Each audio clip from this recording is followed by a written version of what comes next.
archetypal codes, and this morning we come to what is my second most favorite code of all, the fantastic code. I will. No, I won't tell you a story. Well, I guess I will tell you a story. At university, when I taught very dull subjects. I taught history of the English language, I taught English grammar, all subjects like that. But once every year, I taught a course in fantasy literature. And I won't tell you how I got into that, that's a long story. But also in my university, there was a man in the Department of Religion who was from Sri Lanka, and he taught a course in religion in America. And so once a year, he invited me to come to his class and give a talk on Theosophy. In my course in fantasy literature, I always chose novels that had theosophical themes. They were all theosophical novels. Now, I never mentioned the word theosophy. That would have been quite improper, but we talked about theosophical things. Well, one year when I was giving my lecture on Theosophy in the religion class, one of the students in the class was a young woman who had been in my course in fantasy literature the term before. And after I gave my lecture, she came up to me and she said, "Now I know what you were doing in that other course." I do hope I gave her an A in the other course. Well, today we're going to talk about fantasy literature as a... Is there a problem? In Australia. Oh! Well, upside down. Well, we'll have to do something about that. Is that better now? No? Oh, so let's try again. There we are. Fantasy literature turns everything upside down. That's its nature. My talk this morning will have two parts. I'm going to talk about fantasy in general, and then I'm going to talk about one example of fantasy literature, which will be Harry Potter. So let's start with the general discussion first.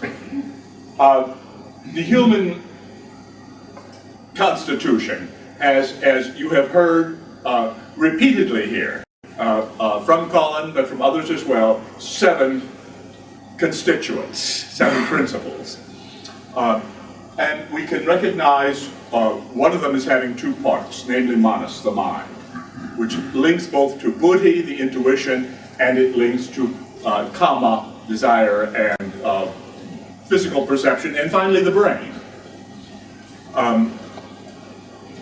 In the buddhi manas, I believe, are stored the archetypes that we have been talking about as the source of the manifestation of all of these codes. And they were, I think, planted there 80 million years ago, as we heard from Ali, when the Lords of the Flame activated the mind by blending their minds with those of incipient humanity. Now, those archetypes we cannot describe in words because language all happens down in kama manas. It's not up there, right? But archetypes are great symbols, so that's all we can represent them by is symbols. In the lower mind, kama manas, there is a function. There are many functions, but there's one which is particularly important, and that's the imagination. We often play down imagination. We say, oh, that's only imaginary. But imagination is one of the most important and creative faculties we've got. For one thing, it is how we perceive things. As you're looking at the screen and I'm looking at you, what we actually do, all we get are light waves, right? Reflected off. And the brain uses the imagination to turn those light waves into images. What does imagination mean? It is the faculty of producing images. So when you see anything, taste anything, hear anything, feel anything, smell anything, you are actually forming an image of some kind in your brain, right? So Imagination is the source of all sensory images. And also, when you remember things from the past, you are forming images from past perceptions. So that's more imagination.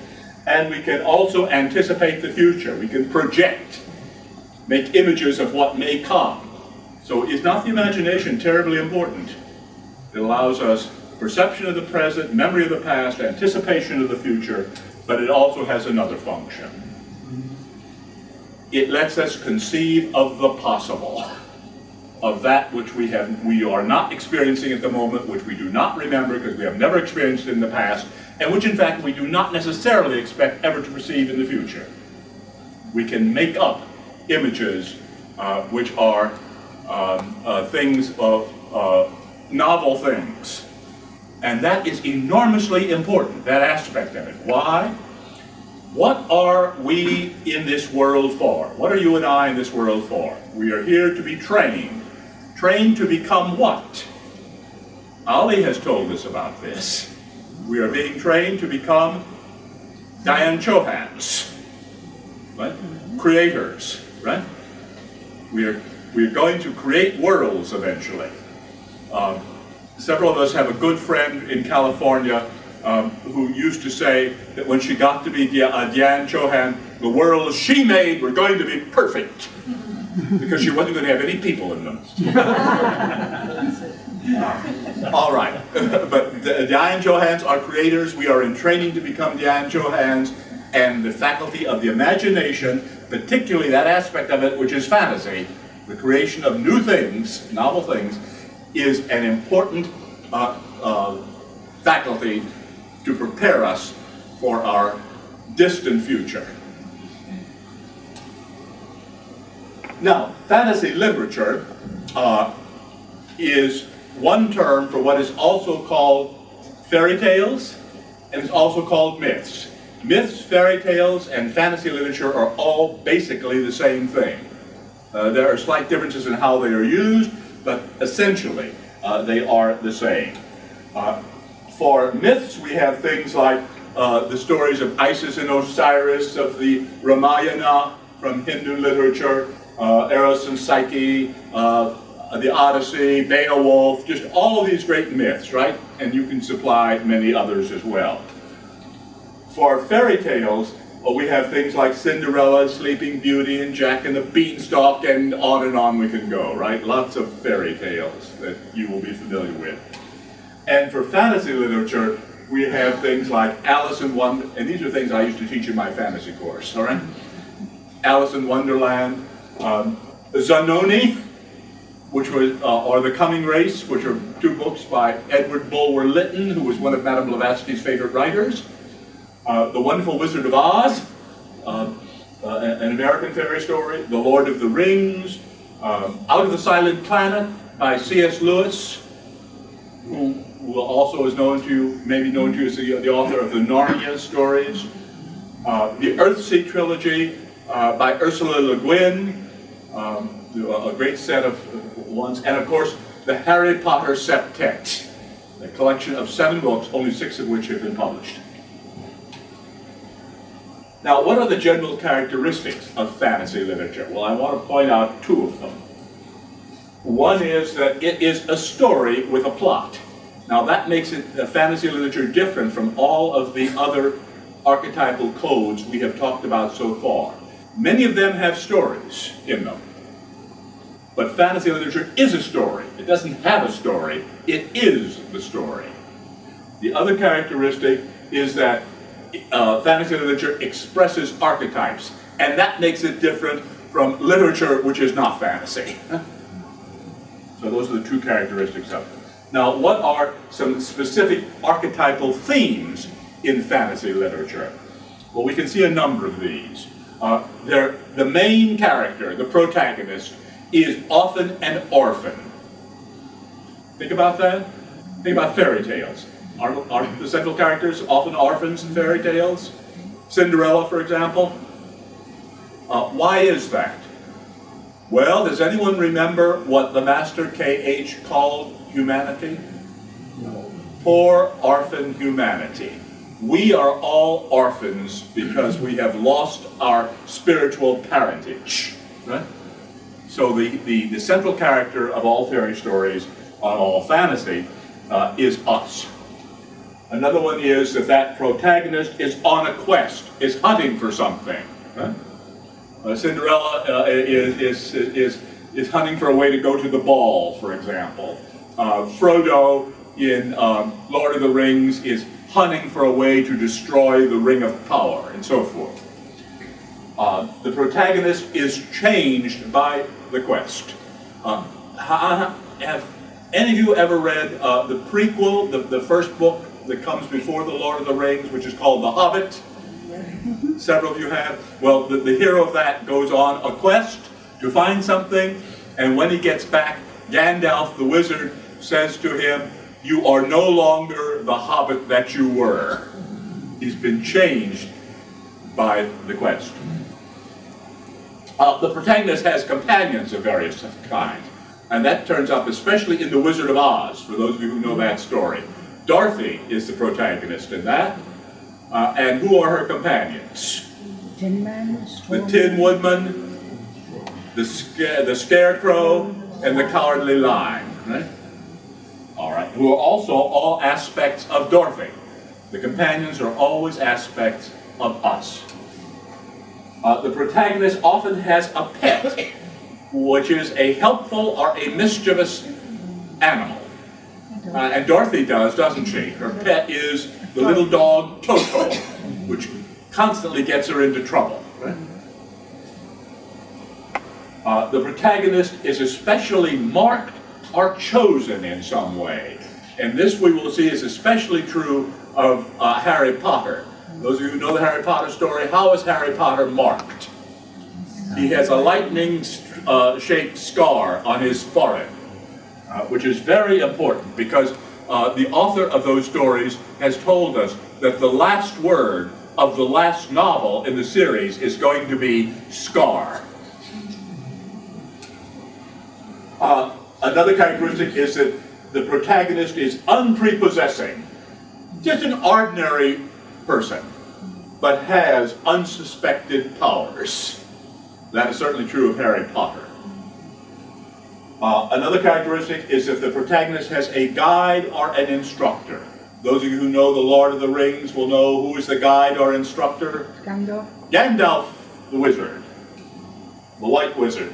The protagonist has an antagonist, somebody who opposes him or her. In The Wonderful Wizard of Oz, who's Dorothy's antagonist? The Wicked Witch of the West, Evelina. And finally, the protagonist's contest with the antagonist has great consequences, not just for the protagonist, but for the world. Okay. Now, a quotation from Madame Blavatsky from Isis Unveiled. For those of you who may not be able to see the screen well, I'll simply read it. Fairy tales, said Madame Blavatsky, do not belong exclusively to nurseries. All mankind, except those few who in all ages have comprehended their hidden meaning and tried to open the eyes of the superstitious, have listened to such tales in one shape or another, and after transforming them into sacred symbols, have called the product religion. All right, what Madame Blavatsky is saying is there are three responses to fairy tales. One is that of the nursery, the child, who thinks they are simply a wonderful, entertaining story. And they are that, or they wouldn't have been passed down through the ages. And what I'm saying about fairy tales is true of myths and of fantasy just as well. The second thing Madame Blavatsky is saying is that many people have misunderstood the fairy stories, have taken them literally, and have turned them into religion. Right? Oh my goodness, yes. Look at the story of the Gospels. C.S. Lewis called the Gospels the greatest fairy story ever written. No, that was Tolkien, I'm sorry. It was J.R.R. Tolkien who called the Gospels the greatest fairy story ever written. And he was an Orthodox Roman Catholic. But he recognized that that was true. And finally, there's a third way. The few who have comprehended their hidden meaning in all ages and tried to open the eyes of the superstitious. What is the hidden meaning of fairy stories, or myths, are fantasy. They are stories about us, about our own spiritual experience as we go on a quest inside ourselves to discover a great secret.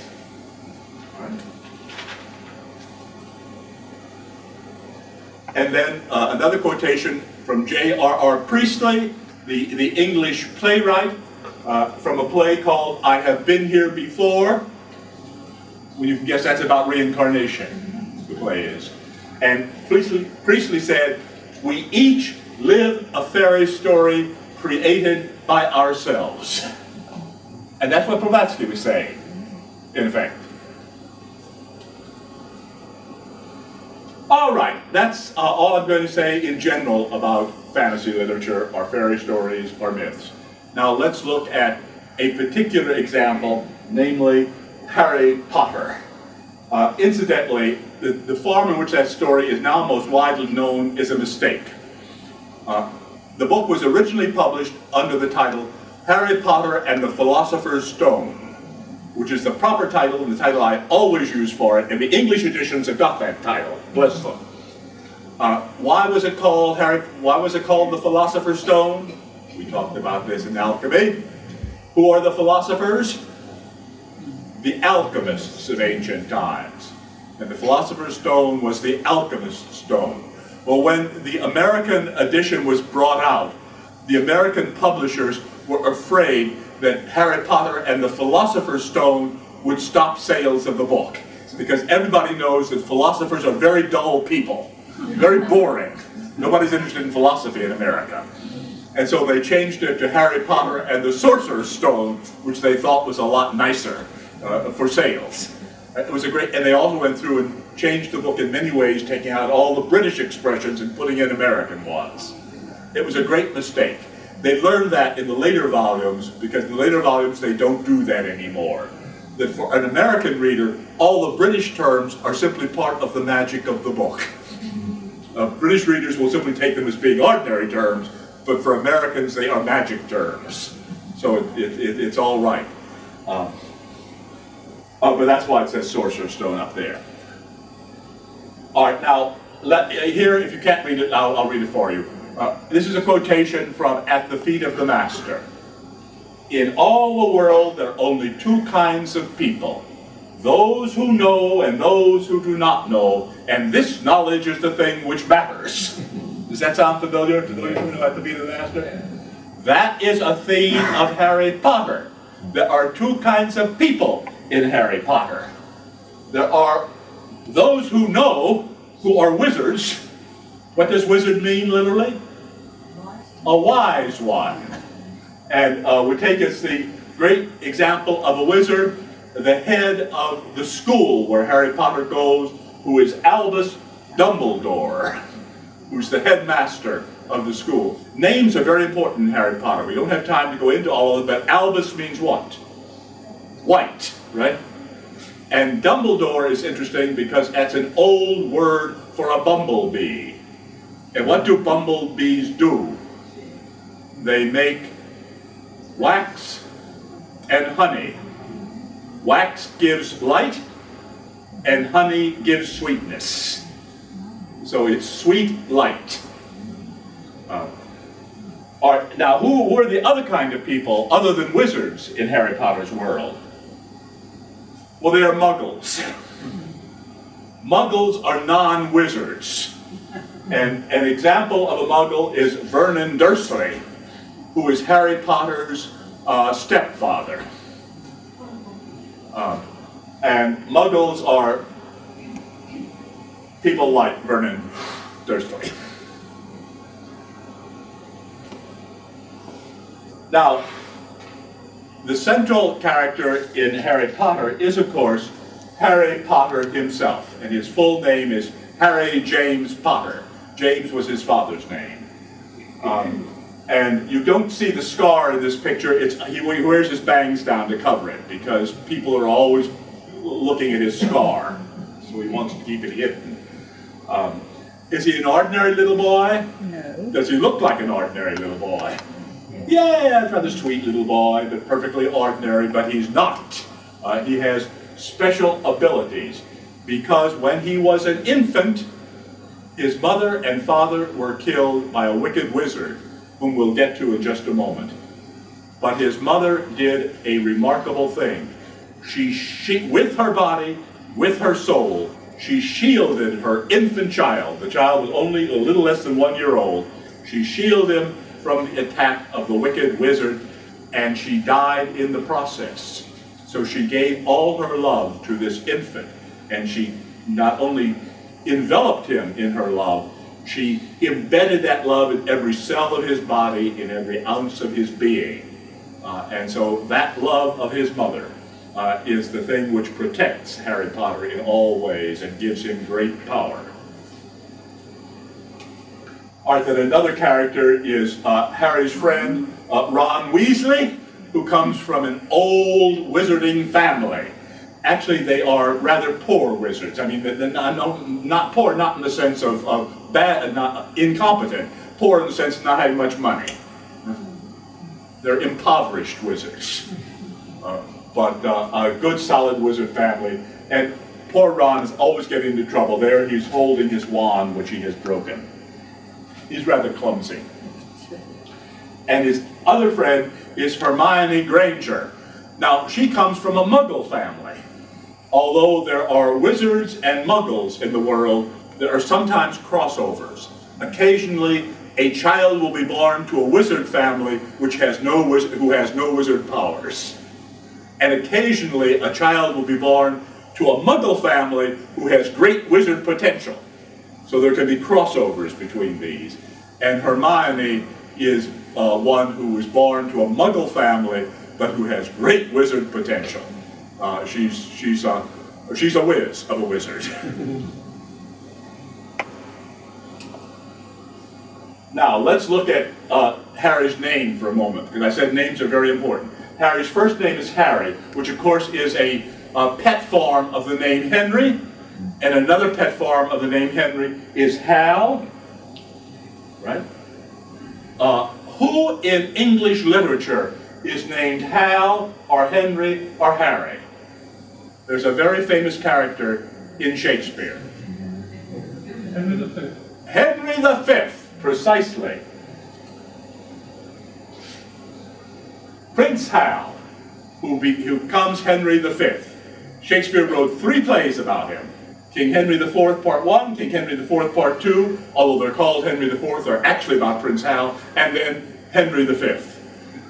He is the ideal king in the tradition of English monarchy.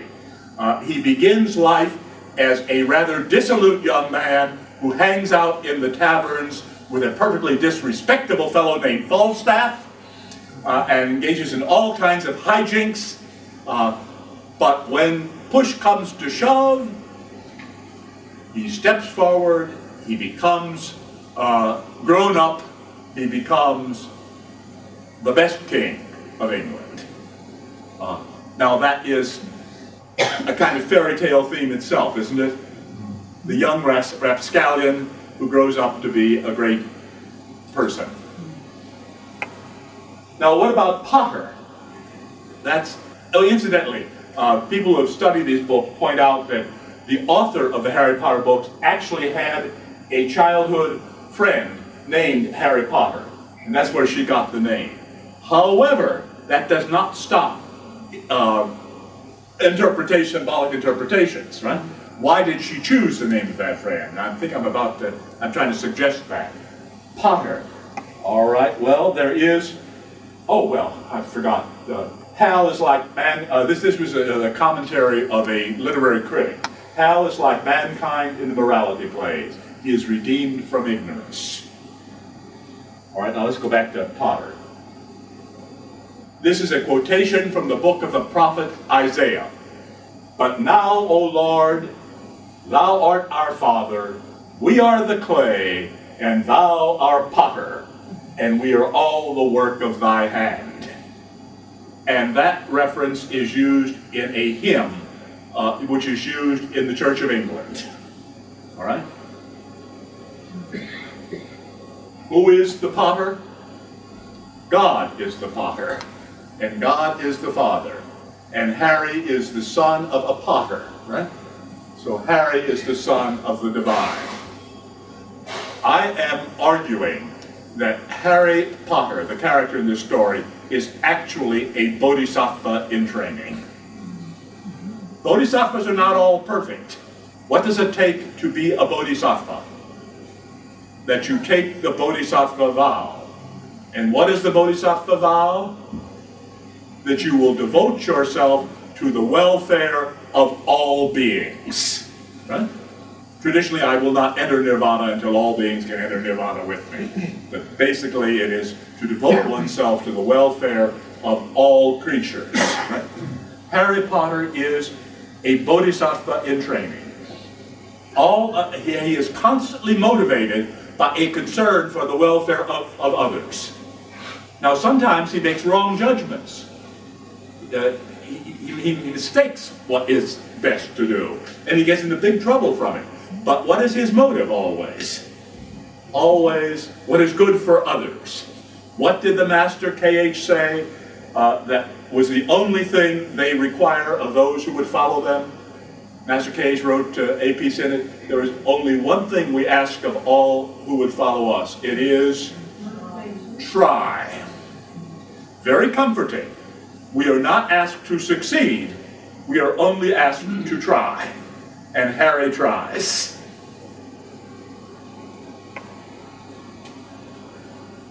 All right, Harry and Ron and Hermione go to the Hogwarts School of Witchcraft and Wizardry. This is a great school somewhere in the north of England or the south of Scotland. It's not quite clear exactly where, but somewhere up there. Castle in Northampton. Oh, you're talking about the place where the film was actually made, right? Hogwarts School is a place where boys and girls are trained to become proper wizards. They are educated in wizardry. In fact, this world is our Hogwarts. Right? We are all being trained to become wizards in this world. And it is our Hogwarts. Now, Hogwarts has certain masters, that is, teachers, which is what masters mean, right? When we talk about theosophical masters, we really mean teachers. One of those is Minerva McGonagall. There are in Hogwarts School, there are 4 residential colleges, 4 colleges students live in, and she's the head of the college in which Harry lives, Gryffindor House. And she also is the teacher of transfiguration. What is transfiguration? A process of change. Changing one thing into another. Changing yourself into something else. So she is the mistress of change. And have we talked about change? And that's the essential thing in all spiritual questing. So Minerva, and incidentally, what about her first name? Minerva. Who was Minerva? The goddess of wisdom, right? That's the Latin name for Athena. Another master at Hogwarts is Severus Snape. Oh, can't you just tell what kind of person he is from his name? He is, in the Harry Potter stories, what appears to be the villainous teacher. He's constantly criticizing Harry. He's very unfair to Harry. He's mean to Harry. I predict that in book 7, he's going to turn out to be a good guy. Yes, good one. Things are not what they seem in the world. And Severus Snape is really going to turn out to be on the good side of things. And he is the potions master, right? And potions are things you bubble up. For what purpose? To change. And he is the head of Slytherin House. And of course, the great wizard at Hogwarts is the headmaster, Albus Dumbledore, whom we have already seen. Now, Harry not only has friends, he has foes. Here are some of Harry's foes. One of them is a student in Slytherin House, whose name is Draco Malfoy. Names are important. Does anybody know what Draco means? It's a Latin word. It means dragon. And Malfoy, from French, bad faith. Bad faith. So he's the dragon of bad faith. And he's the kind of kid that most children have to deal with at some time in their lives. He's a bully, he's ignorant, he's prejudiced, dreadful little boy. And then his father is Lucius Malfoy. And I'm going to stop talking about names because it would take us too long, but all of them are significant. And Lucius Malfoy is a great villain. And his mother is Narcissa Black Malfoy. Black was her maiden name, but it's obviously symbolic. And so was her first name, Narcissa, right? We have an English word derived from that Greek word which underlies Narcissa. Narcissist, right? Somebody who cares only for themselves. And you can tell by her picture, right, that she's narcissistic.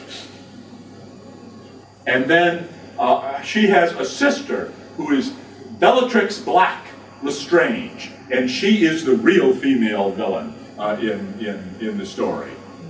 But the great villain of all is another student at Hogwarts 50 years before Harry arrived there.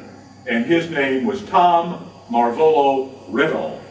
And Tom Marvolo Riddle was a very strange fellow.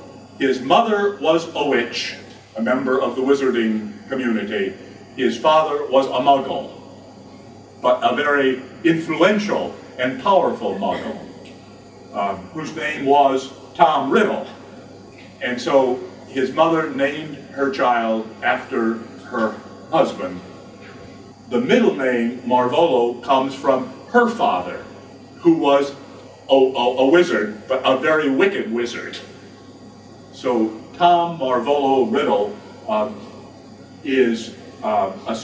a student at Hogwarts 50 years before Harry, who was a very wicked person and grew up to be an even more wicked one, the villain of the whole series, whose name is Voldemort. Now, Voldemort is an interesting name, and I do have to say something about it. It is from French, and it is often translated as flight, vol, de, of, mort, death. Voldemort. But I think there's a better translation. I think the translation should be flight from death. Flight from death. Why? Because Voldemort is, in fact, a person who is terrified of dying. Why is he terrified of dying? Because he is a Dugpa. Harry is a Bodhisattva in training. Voldemort is a Dugpa in practice. Who are the Dugpas? The Dugpas are those who have lost the connection between their personality and their higher selves. The connection has been broken. The Antakarana isn't there. It's been lost. So all they are is the personality. What happens to a personality after the death of the body if it is not connected with the higher self? It simply dissolves and ceases to be as though it never were, right? And if that's all you are, is a personality, what do you want to do? To preserve your life at all costs, because when the life goes, you are gone. Huh? And that's Voldemort. All right, now let's have a look at his name. Tom Marvolo Riddle was his actual name, but he changed his name when he came into his full wizarding powers, and here's how he changed it.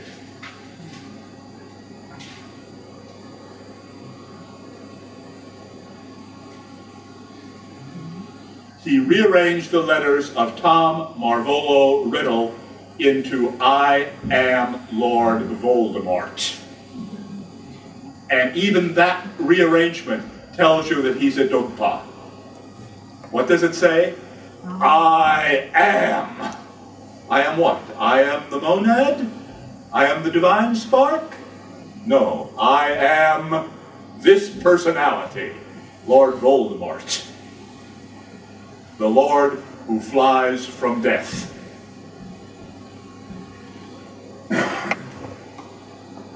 All right, now the Harry Potter cycle consists of ultimately 7 books, only 6 of which have been published so far, and here are the 6 books which have been published. We're going to look briefly at each one. We do not have time to go into the plot of any one of the books, much less all 6 of them, because the plots are very, very complex. The author is a great novel writer, very careful plotter. So what I'm going to do instead is to comment for each book on what it is that Harry Potter learns in that book. Harry Potter goes to Hogwarts School, and it's like a public school in England, in that there are 7 years. He's there from age 11 to age 18 for 7 years. And each year he learns things, because he's on this quest. His ultimate quest, Harry's ultimate quest, is to learn who he is. And that's what he's going to discover in book 7, I predict. All right? But we'll look at some of the things he learns in the first 6 books. In Harry Potter and the Philosopher's Stone, we get Philosopher's Stone, right, is the aim, right, of alchemy, and it's what lets us know who we are. It's what lets us convert our base metal into gold, our personality into our higher selves. And in this book, Harry, in a way, learns everything that he needs to know. He learns all of the basics. For example, he learns to discriminate between the Muggles and the Wizards, between good and evil, between the more important and the less important. That's a very important kind of lesson which he learns. He also learns about desire. In this book, Harry, at one point, comes across a mirror, a magic mirror, which is called the Mirror of Erised. Now, Erised is the word desire spelled backwards. So it's the mirror of desire. And when you look in this mirror, you do not see yourself as you are. You see yourself as you would want to be. Right? You see what you desire. And it's Maya. It's illusion. Right? It's undependable. And that's what desire is. Desire is an undependable mirror. He also learns about good conduct. And good conduct is not following the rules. Good conduct is following right principles. Harry breaks all sorts of rules. He's constantly breaking rules and getting into trouble for breaking them. But he never violates principles of honor. And here we have a reflection, really, of an old Buddhist legend which Krishnamurti used to tell. Krishnamurti was very fond of telling this. 2 monks were traveling and came to a stream. And by the side of the stream was a young girl. And the young girl wanted to cross the stream, but she was too little to get across by herself. So she asked the monks to help her. One of the monks picked her up, put her on his shoulders, and waded across the stream. When he got to the other side, he put her down, and the 2 monks went on. But the other monk was very disturbed, and finally could not contain himself any longer, and he he criticized the first monk for having carried the girl across the stream. Why? Monks take a vow that they will never touch a woman. And the first monk broke that vow. And the first monk replied, "Oh yes, I put her on my shoulders and carried her across the stream. But when we got to the other side, I put her down. You are carrying her still." Right? The first monk broke a rule. but not a principal. So that's the distinction that's important in good conduct, and Harry Potter observes that. And finally, Harry Potter learns about love. And he learns about love through the sacrifice of his mother. His mother so imbued him with her love that no evil can touch the core of his being. And that's another reason why he's a bodhisattva, a person whose essence is wisdom.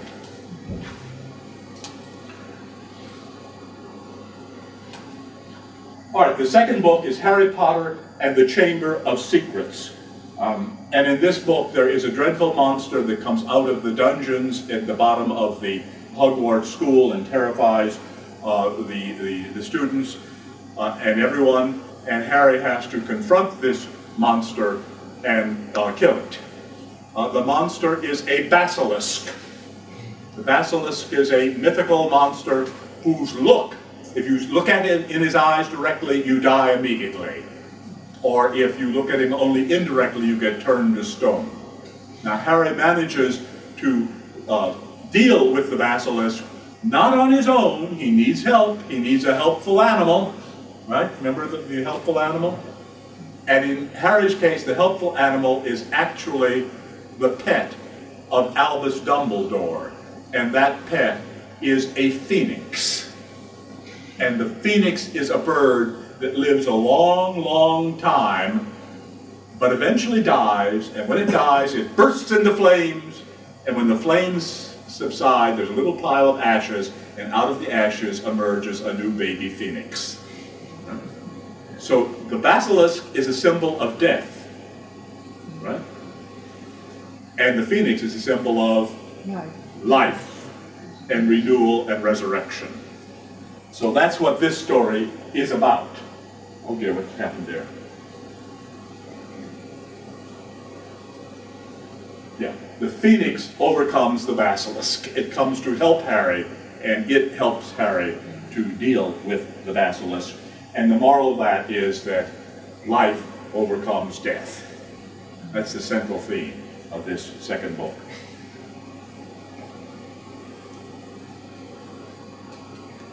The third book is Harry Potter and the Prisoner of Azkaban. And I must admit, this is my favorite book of the series. It's a book about the search for the father. Harry is an orphan. He has never known either his mother or his father. He wants to know both of them, but this book is about knowing the father. Harry is seeking for a father, and he has finally a number of substitute fathers which come out of his quest. One of those is Dumbledore, the headmaster at the school, and Dumbledore symbolizes intuition or buddhi. But he also has as a substitute father Remus Lupin, who is one of his teachers, and he symbolizes knowledge or intellect. And he has another substitute father who is actually his godfather, and his name is Sirius Black. Sirius is the dog star, right? And so Sirius Black disguises himself, transforms himself into a black dog. Sirius Black. And what are dogs famous for? Loyalty and devotion. And so that's what Sirius Black symbolizes. And finally, Harry finds his father. Even though his father is dead and no longer available in the body, Harry finds his father in himself. Right? And where do all of us have our fathers? Fathers within you. In ourselves.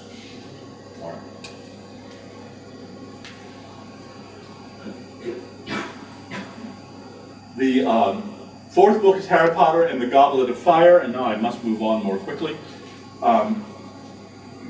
The Goblet of Fire is a book about a contest, a great sporting contest at the school, and that contest culminates in a maze that Harry Potter has to find his way through, and when he gets to the end of the maze, he has a confrontation with Voldemort, which he wins. What is life? We are plugged in, aren't we? Oh dear. No, we were on batteries again. I looked there and I thought we were in to begin with.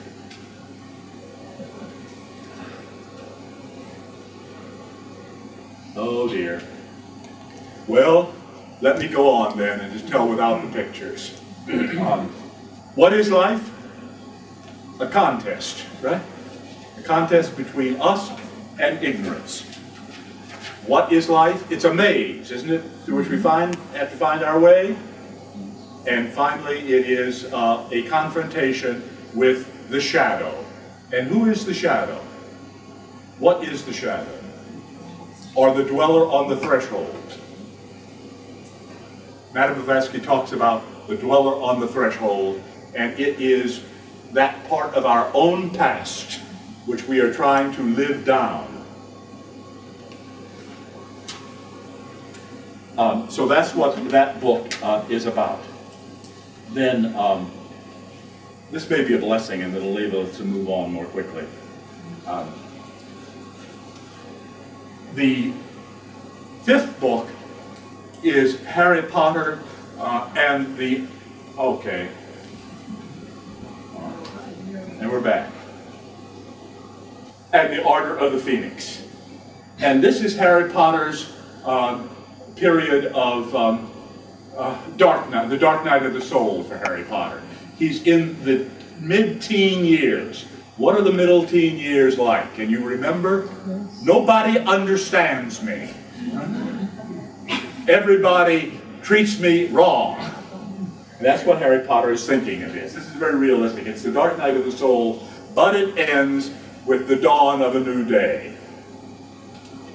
The sixth and last book so far published is Harry Potter and the Half-Blood Prince.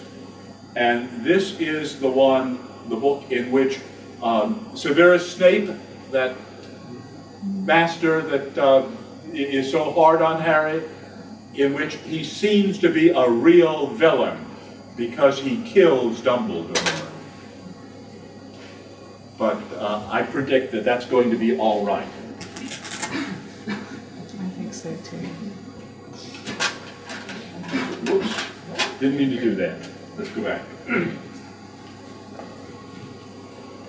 Dumbledore dies in the sixth book, and Dumbledore is the one on whom Harry Potter has depended most of his school life for support and guidance. He is Harry's guide. So what happens if your guide is not there any longer? You have to depend on yourself.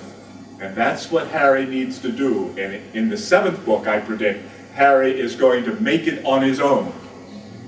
But he couldn't do that unless he were deprived of the guide. So, self-reliance. And this you will recognize as a quotation from one of the three truths of the White Lotus, slightly paraphrased. No, it's not. It's straight. Each man is his own lawgiver, the dispenser of glory or gloom, to himself the decreer of his life, his reward, his punishment. So we are each responsible for ourselves.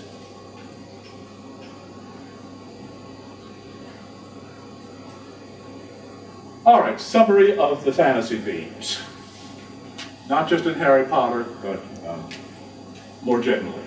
Fantasy is the creative ability to imagine something new. So don't worry about fantasy.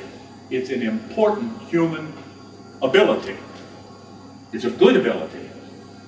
Developing the faculty of fantasy is in fact a step forward in our evolution. We are learning to create when we do this. Myths, fairy tales, and fantasies all express archetypes through a story. And that's the best way to teach, actually. How did Christ teach? Parables. In parables, which were stories. The Harry Potter cycle represents polarities that must be reconciled. There's the polarity of the wizards and the muggles. There's the polarity of good versus evil. And all sorts of the polarity of male versus female. Remember, Harry has two friends, Ron and Hermione. And when I read the first book, I said, those two are going to end up getting together. Yes. Because Ron is archetypal male and Hermione is archetypal female. And they quarrel throughout all of the early books. They're loggerheads. But in book 6, they get together. Harry, his friends, and his enemies are all aspects of ourselves. We are Harry Potter. We are Ron Weasley. We are Hermione Granger. We are Lord Voldemort. These are all simply aspects of us. That's what Madame Blavatsky meant when she talked about the true interpretation of fairy stories. Fairy stories are symbols of ourselves. The 7 years at Hogwarts are the 7 cycles of a human life. And Harry's quest is for self-discovery, integration, and unification. It's the same quest as that which the Gnostics went on. It's the same quest as that of the alchemists. It's the same quest as that of the Kabbalists. It is the same quest as that of the Freemasons. All of these quests have one goal, which is coming into wholeness within ourselves and between ourselves and the universe. And finally,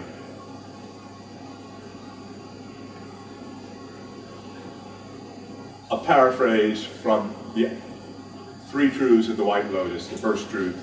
The spirit that gives life, dwells inside us and all around us,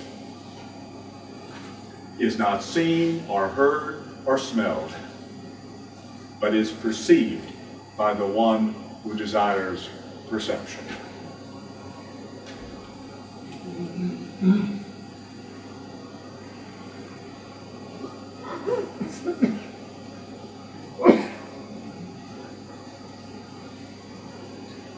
And from the Upanishads, Tattvam Asi, one of the great mantras of the Upanishads, which means you are that. That being the ultimate. And that's the message of the Harry Potter books. That's the message of all fairy tales, all myths, and all fantasy fiction.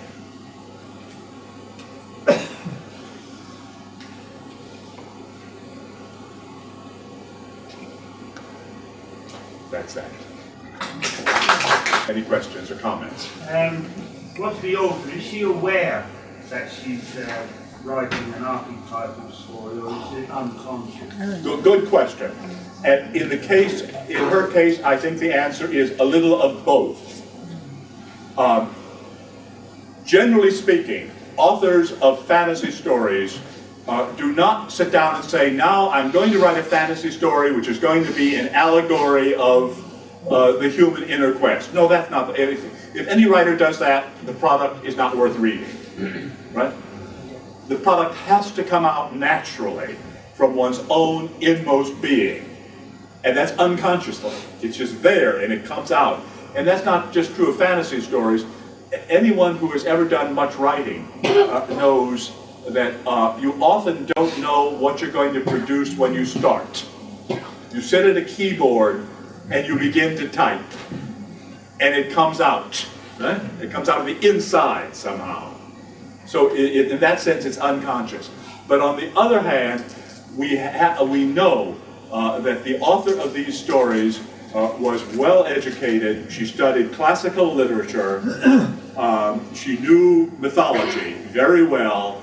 There are lots of allusions in her stories which cannot be accidental. For example, in, I think it's the 2nd or 3rd book, I've forgotten which, Harry Potter is taking a course in divination.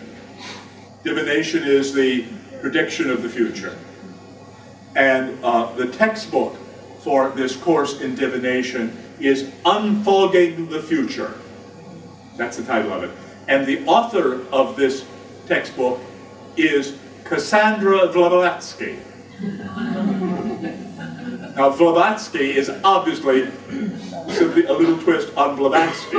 And even the first name Cassandra is appropriate. Do you remember who Cassandra was in the story of the Odyssey, of the Iliad? Cassandra was a prophetess who always spoke truth, but whom no one believed. Right? And that's not a bad first name for Blavatsky, who many people did not believe. Right? So she couldn't have done that unconsciously. She knows something about Theosophy. How much I don't know, but that's irrelevant. She doesn't have to know a lot about Theosophy. She knows a lot about mythology. That's perfectly clear. And that's the source for all of this. So in general, I think that fantasy literature comes out, in a sense, unconsciously, but it comes out of an inner knowing, often structured by an intellectual knowing, as it certainly was the case with the author of these stories. Okay? Yeah. So the answer is both. Anything else? Yes, ma'am. Does she know about your studying of the Harry Potter theme and placing it in a... Oh, I don't think so. I would be surprised. The really interesting thing is what's going to happen in book 7, and I have strong feelings about that. But I can't even tell you what they are, because the plot behind them is so complex that I'd have to go into it. But I think we're going to have a resolution of the contrasts, of the polar opposites in it. And the polar opposites are personified by Harry and Voldemort. It cannot be that Harry just kills Voldemort in the end. That will not do. If she does it that way, she's failed the whole series. There has to be a different kind of resolution. It has to be an alchemical resolution. She has to fulfill the promise of the title of the first book, Harry Potter and the Philosopher's Stone. There has to be a transformation, a coincidentia oppositorum, a bringing together of opposites. Yes, ma'am. I find the guards from Azkaban a very amazing illusion, where they come close to you, then they suck from you all your positivity. Yes. And that's a punishment for Yeah. having committed a crime. Yeah, Azkaban, which figures in the title of the third book, is the wizard prison, and the guards of that place are dreadful creatures whose face you never see. They are always clothed, but as they approach you, they draw out of you all your hope.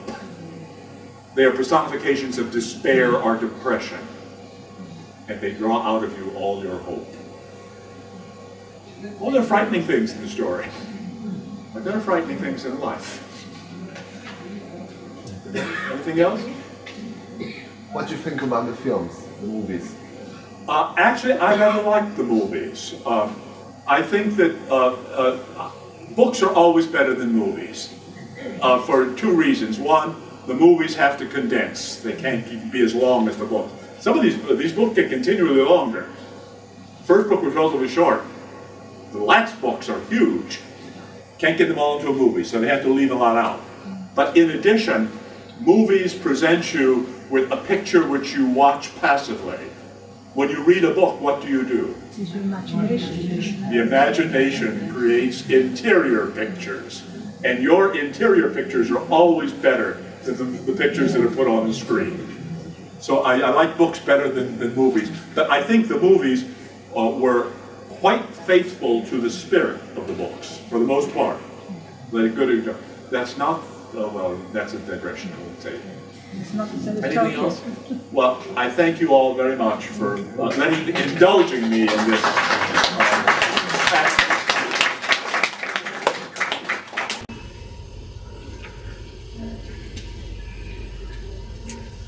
We don't find any part of the world where human beings are happy at peace with themselves, prosperous, and where there is very little violence. It was hoped that with the development of science, we shall overcome most of our difficulties and usher in an era of peace and John and I have enjoyed working together many years in many capacities, as he said, and it's good to have that kind of good working relationship. That's a part of what brotherhood is all of us working together for Theosophy. I don't know if you have heard of the song by the Beatles that was in the 70s. It was called Imagine. And the song goes, imagine all the people. And it talks about the people without boundaries, the people without hatred, the people without separation. Imagine all the people living together in harmony. And that's what I'm imagining. The only way that all the people can live together in harmony and without boundaries is to be able to communicate. And it is whatever level of communication, and I support all levels of communication, and in an intimate way between two people, in groups, between larger sets of people, and then ultimately, if we can communicate across all borders, as in the electronic media, it is quite magical when you think about it, that there is nowhere on earth now that can be kept secluded from information, but that information is available to everybody all over the world. And if we're talking about 3D spirals,